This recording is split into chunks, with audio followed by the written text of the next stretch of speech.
All right, I left off on the middle of page 66. They walked towards the Washington Monument, passing by more blocks of tenements and corner stores, and then into neighborhoods with stately stone houses with broad lawns behind cast iron fences. Wide avenues ran into other avenues and traffic circles that they had to walk around. There was more traffic now, motor cars, some of them Model Ts like the Hope Chest, and some of them elaborate open limousines, Packards, and Pierce Arrows that could hold a dozen people comfortably. Dark green electric trolleys zipped down the tracks in the middle of the streets. At some of the more opulent houses, guards in uniform stood at the doors. Those are foreign embassies, Myrtle explained. It was getting dark when they got to Lafayette Square, a park surrounded by rather grand buildings and houses. One of which, Violet realized with a shock, was the White House.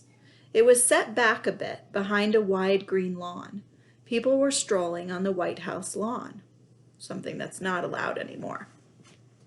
Violet stopped to gaze at it. She had seen pictures of the White House all her life, of course, in her school books and on postcards and on the stereoscope. But now she was standing in front of it, the place where President Woodrow Wilson lived, where Abraham Lincoln had lived. "It's kind of small," she said at last. Myrtle raised her eyebrows. "You think so? I wouldn't mind living there." They crossed Lafayette Square to a wide three-story house that stretched between two bigger buildings that had electric signs identifying them as the Cosmos Club and the Belasco Theater. It was hard to believe that it was only yesterday morning that Violet had left Susquehanna. It seemed like a week ago.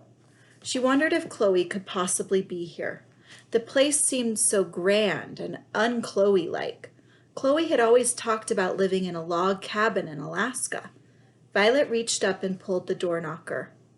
"I'll get it, Miss Paul," a voice said. The door opened and a young woman with bobbed brown hair looked down at them in surprise. "What on earth?" She stepped back and started to close the door. Violet felt panic rising in her throat. Was she never going to find Chloe? "I'm Chloe Mayhew's sister," she cried desperately. The door creaked open again. "Chloe Mayhew's sister?" the woman said. "Yes," said Violet. "Is she here? I need to talk to her." The woman frowned at Myrtle. "And this is?" "I'm Myrtle Davies." "May we come in, please?" said Violet. She knew this was rude, but the woman's expression suggested she was still going to close the door in their faces, and Violet had been through too much for that. She wanted to see Chloe, now. "I suppose," said the woman, frowning at Myrtle. They stood in the entrance hall while the young woman hurried away calling, "Miss Paul! Miss Paul!" Remember what I asked of you in your groups last week is to also be thinking about the inequalities, not only of women versus men, but being black versus being white. So I want you to pay attention to how Myrtle is treated and how Violet is treated. Miss Paul meant Alice Paul, Violet realized with a jolt as the famous woman came out to greet them. And this is a real person.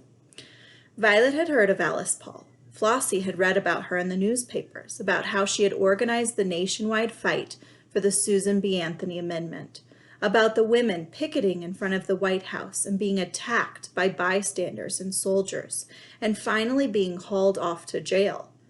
Flossie had made Violet read in the paper Miss Alice Paul's description of how she'd been force-fed by the jailers when she went on a hunger strike. Violet's throat had ached in sympathy for hours after she read it, even though she knew that Mother and Father did not approve of suffragists like Miss Paul. And Chloe. Violet had been annoyed at Flossie for making her read it.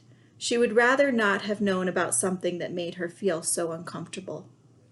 Miss Paul was a mild-looking, brown-haired woman of about 35. She smiled questioningly at Violet and Myrtle. "Miss Mayhew's sister?" she asked Violet. Violet nodded, not sure how you spoke to famous people. "Her name's Violet," said Myrtle helpfully, "and I'm Myrtle Davies." "Goodness, you'd better come in and have some tea," said Miss Paul. Violet and Myrtle followed Miss Paul and the lady who'd come to the door, Miss Dexter, into the kitchen. Violet was conscious that her and Myrtle's shoes were tracking black train soot on the carpet.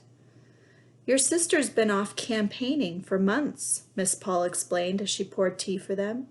Ever since the amendment passed Congress with the required 2/3 vote. She took off in that flivver of hers. The hope chest, Violet said, and then realized that she'd interrupted.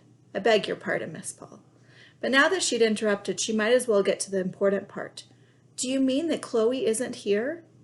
No, she's in Tennessee, said Miss Paul. Violet felt herself sag with disappointment. Tennessee? Really? Yes, that's where it's all come down to, and so that's where Miss Mayhew is. Miss Paul smiled. She's a real fighter, your sister.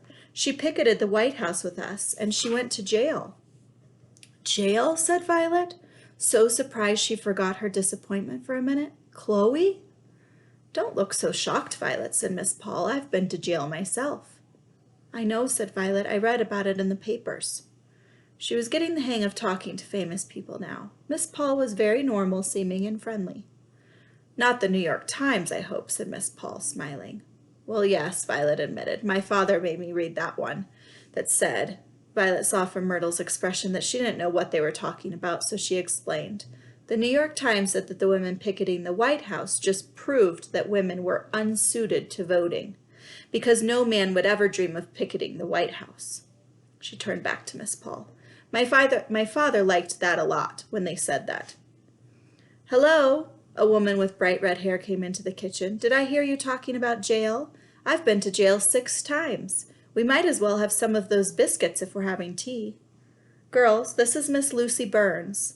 Miss Paul told Miss Burns the girls' names as she opened a packet of Unita biscuits.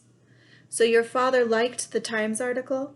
A lot of people did. I didn't care for it much, she laughed. The Times has always been against us, but we've won New York anyway. Miss Paul looked at the map on the kitchen wall and sighed. Violet and Myrtle looked at the map too. I'm going to pause there and I'll read